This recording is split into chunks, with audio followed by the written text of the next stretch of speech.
It'd actually be good because Lindsay and I teach all the time, so this will actually be helpful for us to like play it back and kind of go through it for ourselves as well professionally. So. Anyways, guys, just some housekeeping stuff. You probably got the follow-up email about the strength resources. I'm going to send those out on Sunday. I just wanted to develop a couple more specific routines, similar to like the mobility, to where we got a few routines, and then you'll still have like a strength library, just like the mobility library. So you guys can hunt through those resources on Sunday, and then we'll of course follow up with a ton of nutrition resources, more specifically like simple recipes and some of the things that we talked about today. Okay? So without further ado, this is Lindsay Ford. She's my wife, and, not my husband, and she's graciously here to kind of tag team this thing. And so we're able to teach a couple education sessions at Skyterra that are like half fitness, half nutrition. Today will be pretty much focused solely on nutrition. So she'll be chiming in, throughout, and she's obviously even more versatile from the nutrition ends of things. She's a registered dietitian and has been around the block with many different types of eating issues, and then also many types of people that she's worked with. So anything to add? Was that a pretty non-poultry introduction? Yeah, that was great, yeah. Awesome. Well, just so you guys know, we kind of all are dealing with the same problem. The problem is there's so much noise surrounding what to eat and nutrition. Decades ago, or for the last few decades, even prior to this one, it was just eat low fat. Don't eat fat. If you eat fat, it's going to make you fat. And now we've got a new villain on the block, and that's called carbs. Carbs is the new villain. And so we're in this era of like, oh, don't eat carbs. They're going to kill you too. And so if you really look back on sort of the history of eating and the history of nutrition, is there's usually something to blame. And there's always that new something to blame, or there's a new trick that you need to throw in, that sexy food that really changes the game for you. And so today what we're going to talk about is really make sure we break down this understanding of what's called leading nutrition indicators and lagging nutrition indicators. Okay? And so we'll make sure you understand that concept a little bit better, because unfortunately it's not as easy as calories in versus calories out. Okay? There's a great book called The Calorie Myth by Jonathan Baylor. Really interesting read, to where what hopefully you'll come away with today is that food is more so information. It's not just a number, okay? Food is information, and it tells your body sort of how to operate. And depending on the quality you're putting in, that's actually more important over the long haul than the quantity that you're putting in. And so we'll debunk that a little bit. And then after that, you're going to have these are the three things to focus on, okay? These are the three hands down nutrition strategies, whether you're a vegan, whether you're a paleo, whether you're a vegetarian. These three principles sort of will apply. And at the end, we're just going to give you very specific, simple meals, simple snacks. These should sort of be your go-to things that you should be looking for, okay? So let's open the floor. When you guys think of like healthy nutrition, let's just brainstorm together here. What would be part of healthy nutrition? Like, throw out some ideas. What constitutes healthy? Unprocessed food. The more people who touch it, the worse off you are. Yeah, unprocessed food, the more it's handled, the more sequences it goes through to get to you, it's probably going to be a little bit worse off for your body. Yeah, what else? So processed food. Only eat what rots. Only eat what rots. I've never heard it like that. That's awesome. Yeah, like Lindsay talks about this all the time. It's like always like look at the shelf life of an item. Okay, if an item lasts longer than 7 days, typically it's not always going to be the best choice. When we look at choices, we have to be careful though. We want to sort of live by this phrase of unwise, better, best. Okay, you're going to have some unwise days. Okay, you're going to have some better days. But we want to try to get closer to 80% better and best days. Okay, 80% of the time, sort of choosing these unprocessed foods and these foods that rot. Okay, what else constitutes good nutrition? Healthy fats. Healthy fats, man. We always plan one. Y'all know. We always plan one. This is awesome. Yeah, no, and fat is one of the things we're going to talk about a lot today, because that's that thing that got vilified for so long. But now, when we look at the literature, sometimes getting the diet closer to 30% fat actually does quite a bit of good, especially for longevity and health. If we're speaking to healthy aging, healthy protein and healthy fats are actually really important for maintaining muscle and then also helping us with that whole bone density gain. And that sort of stumbles on what we talked about last week, is that if we add strength training and then we start to take care of our diet with these types of macronutrients, then it really helps keep our body strong and supple. Okay? What else? Healthy nutrition. What Whole else? grains and. Whole grains? Foods. Yeah, I'm glad we brought that up, because we're going to talk about that a little bit more.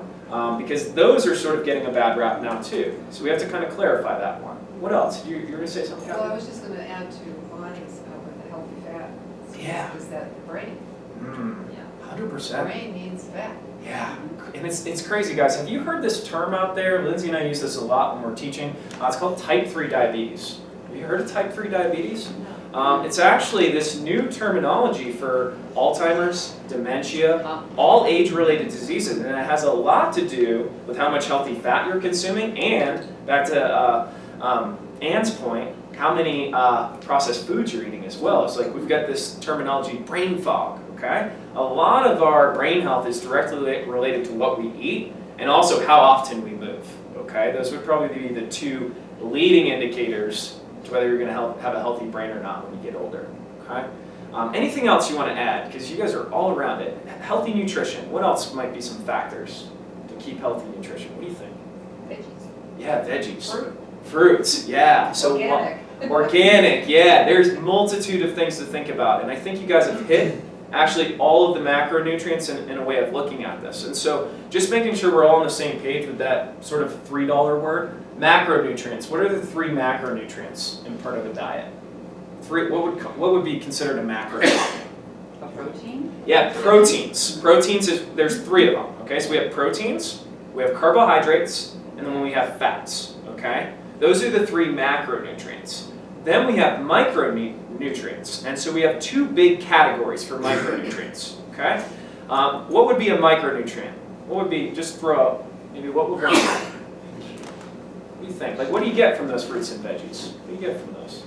Vitamins. Yeah, vitamins. So that's a big category, and minerals. Okay, so when you think of a balanced nutrition plan, it accounts for those 5 variables: the 3 macronutrients and the 2 categories of micronutrients. And so we're going to stumble into these leading indicators, so this makes a little bit more sense. But vitamins, minerals, carbohydrates, protein, and fats. If Lindsay's planning a personalized plan for someone, she's going to factor in all of those things per the individual. And that's where, when you start to look at nutrition, guys, every diet works.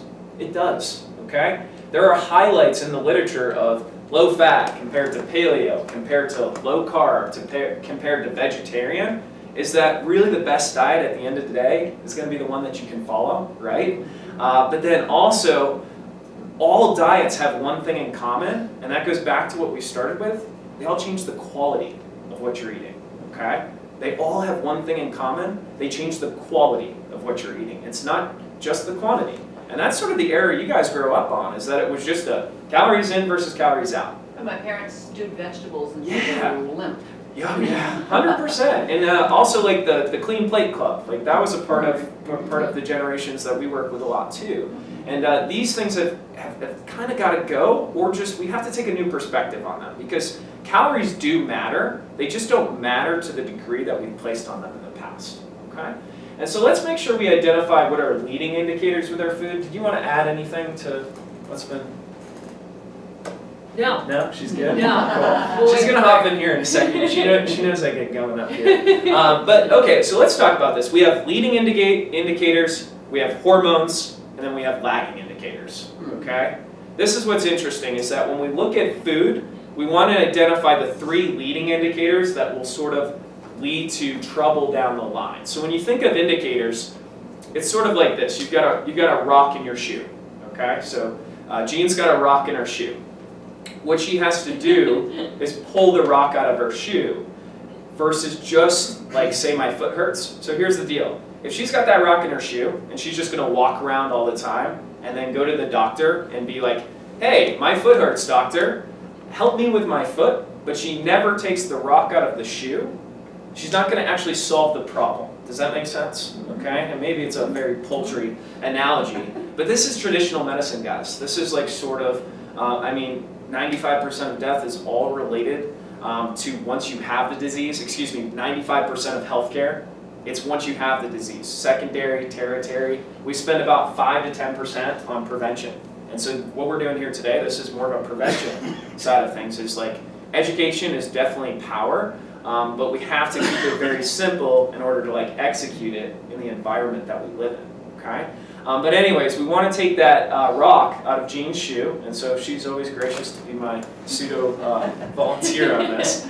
And the 3 leading indicators that are going to help us take that rock out of the shoe is being number 1, starting to decrease processed foods in the diet, okay?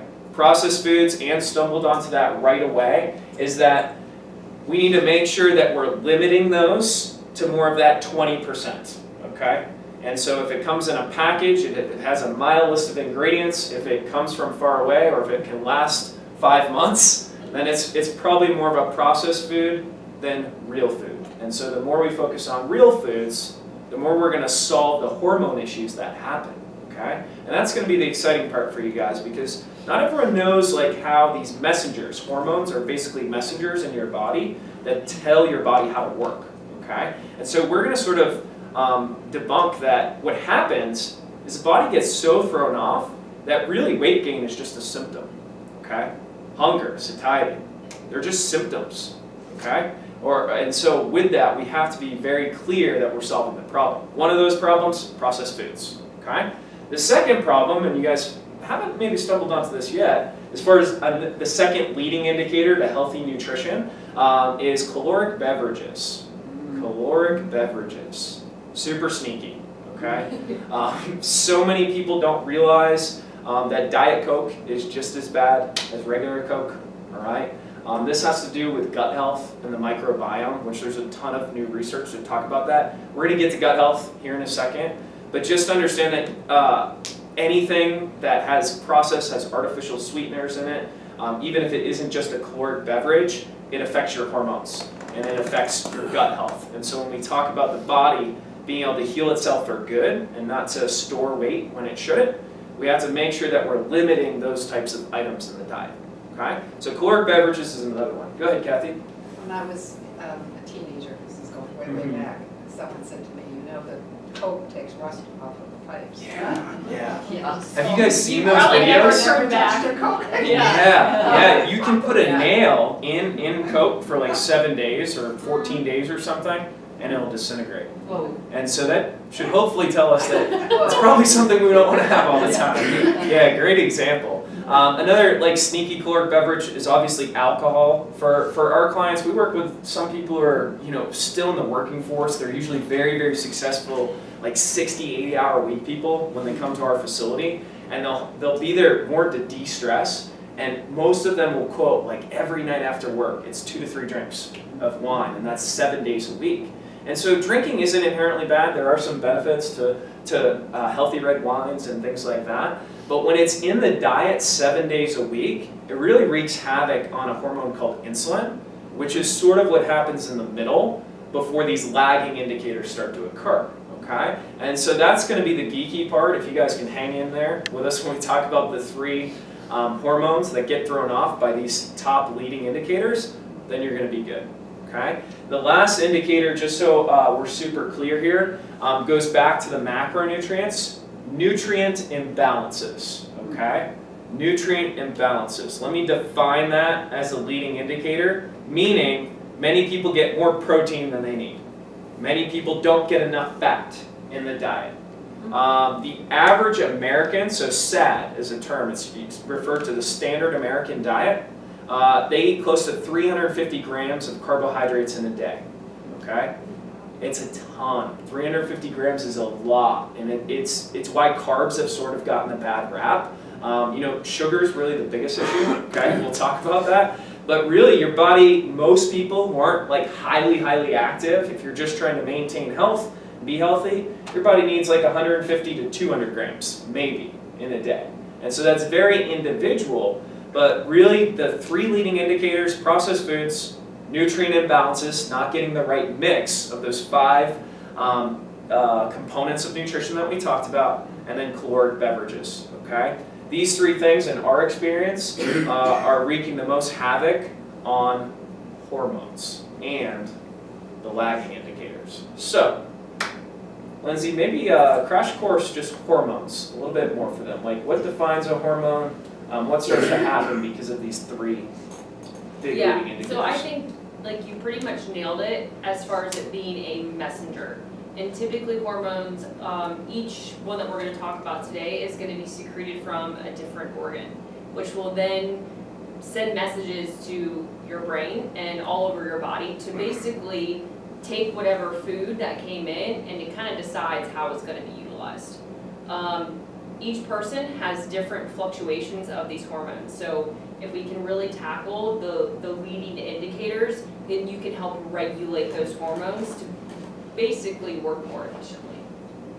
That sort of makes sense. And so this is where we want to talk about the three that get highly affected from the foods that we eat. And so probably the most pressing one that you guys are more familiar with, insulin, okay? Insulin is secreted from the pancreas. It plays a role in blood sugars, but an insulin response is different than just a blood sugar response, okay? Insulin, you can sort of nickname that the fat storage hormone, okay, or just the storage hormone. And so this hormone decides whether you store energy as fat for later use, or if you use energy immediately, okay? So it's almost like the energy regulator in a way. And so there's this disease, this chronic disease out there called type 2 diabetes, right? It's the 5th leading cause of death these days. About 30 million Americans suffer from this disease, 8 million go undiagnosed, all right? 1 in 3 over the age of 65 will get type 2 diabetes. It is not a hereditary thing, okay? And so what's very important to understand is that this is really related to those three types of foods or items that we may be putting in our bodies, right? And so when we eat too many of those things, insulin gets thrown off and it starts to store more than it should, and it basically doesn't know how to use energy as well anymore. So you've maybe heard this, the fancy word metabolism before. Everyone talks about, oh, my metabolism, it's just getting lower. It's just getting lower and can't do anything about it. We don't have that much control over our metabolism, actually, okay? About 60% of it is out of your control. Your height, your weight, is going to dictate how much energy you burn. We have a lot of control in making it more efficient, is a better way of looking at it, okay? Versus making it burn more calories, all right? And so just know that insulin, the storage hormone, is one of those things that gets really thrown off. Lindsay, I'm going to let you take the other two that relate to the brain to where you don't actually start eating more until these two things get thrown off. Yeah, so the next one is leptin. Have you guys heard of leptin before? So right now, have you guys heard of the phrase, what comes first, the chicken or the egg? So insulin and leptin are actually, that's the conversation right now.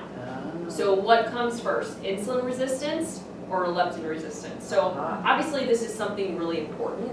L-E-P-T-I-N. Yep, L-E-P-T-I-N. And let's define what insulin resistance is and leptin resistance is, just real quick, because it's big, like it's just pseudo terminology. It just means insulin resistance means you have higher blood sugars, usually higher A1C levels. A1C levels is something everybody in this room should check. It's something we should check pretty often, okay? It's maybe in the top 3 of blood work that we would recommend to anybody, okay? That, and I'm going off topic, I was just trying to clear the air super quick. But A1C it's like a snapshot of 3 months. Yep. And it's gonna tell you your blood sugars over time versus just our blood sugars fluctuate all day long. So if you're just getting a finger prick, you actually don't know how healthy your insulin hormone is in a way, unless you check your You could have had A1C. like a bad night's sleep, go get it checked, and it's probably gonna be elevated.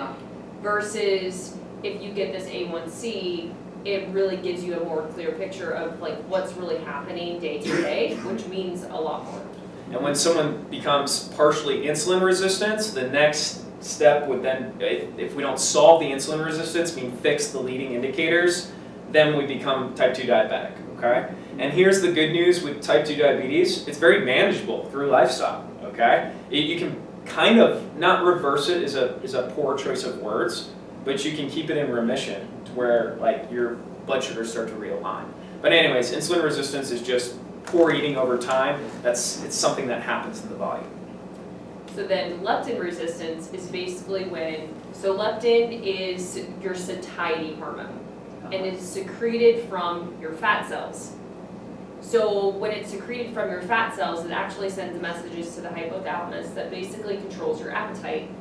Your hypothalamus is really key in regards to that particular purpose. So when leptin's working really well, you're satisfied. You can put the fork down, you can eat and feel like, yeah, that was really good. You can go in between meals and feel like, yeah, you could look at something and probably not all of a sudden get really strong cravings for it. So leptin really helps control a lot of our appetite, but they call it the satiety hormone.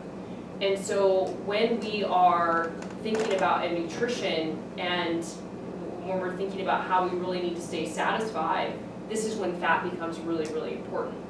Because fat is really like the satiety macronutrient that adds the flavor and that also slows things down. The other thing is that because of the insulin resistance potentially being a problem, if that's happening, there's a really strong chance there's leptin resistance. So if blood sugars aren't working normally, then our cells are potentially hungry. If leptin's not working efficiently, we've got a brain that feels starved. So now we've got an issue of feeling hungry, having a really strong appetite, which only, what are we gonna crave? All of the leading indicators.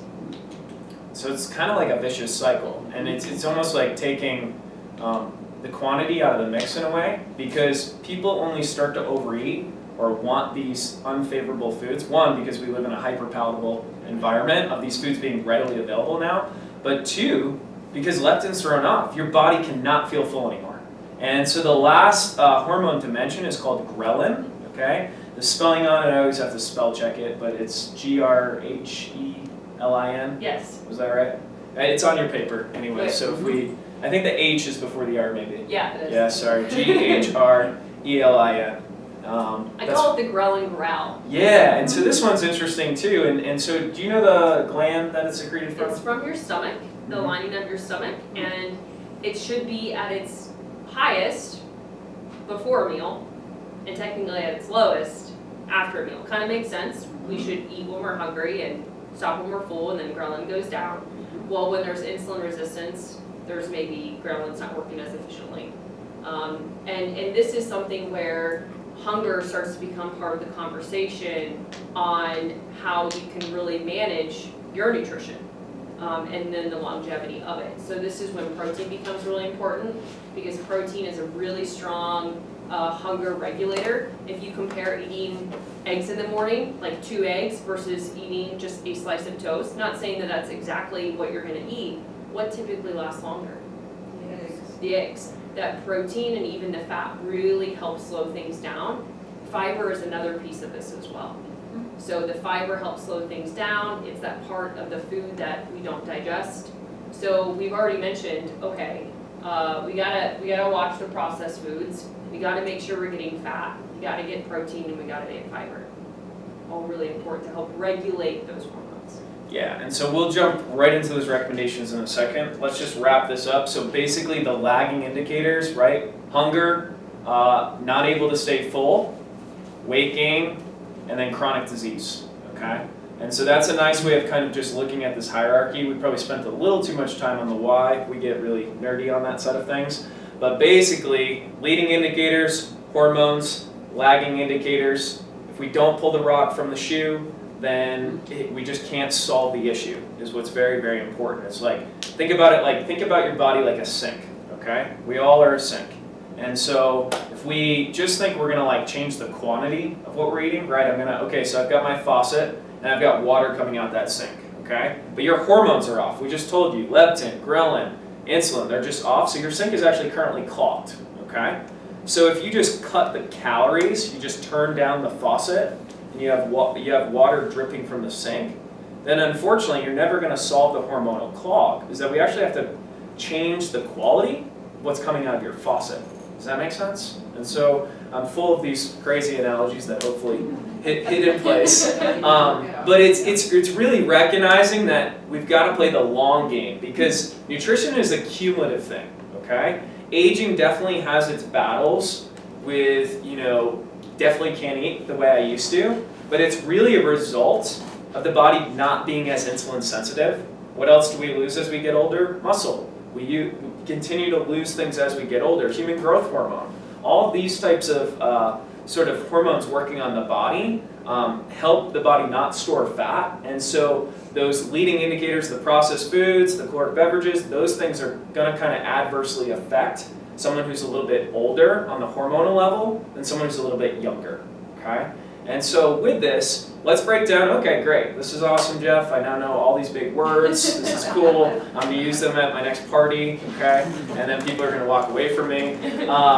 3 things that we need to do, and Lindsay kind of touched on this, but we're going to make it super, super clear and give you sort of some very specific guidelines here. And so these are written on the paper, but definitely ask some questions at this portion. We're gonna go through this, and so that you clearly know kind of the takeaways here. Okay? And so the first thing to take a look at, and just so I'm making sure we're staying on point, is take a look at your overall amount of processed food you're eating. Okay?